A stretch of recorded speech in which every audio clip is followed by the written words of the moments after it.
নমস্কার বন্ধুরা, happy new year. আজকে আমরা যাচ্ছি বছরের প্রথম সূর্যোদয় দেখতে। এখনও বেশ অন্ধকার চারিদিক।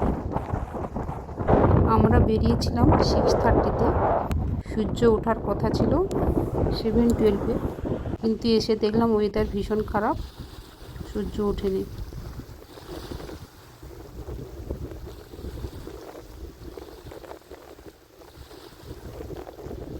আর ভীষণ হাওয়া দিচ্ছে আর ভীষণ ঠান্ডা।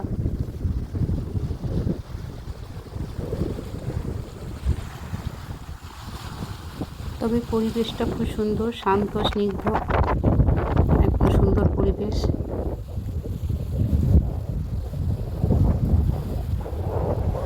মেয়ে তো এত ঠান্ডা, তা সত্ত্বেও সমুদ্রের কাছে বসে পড়েছে। ভালো থাকবেন সকলে, পরের ভিডিওতে দেখা হবে।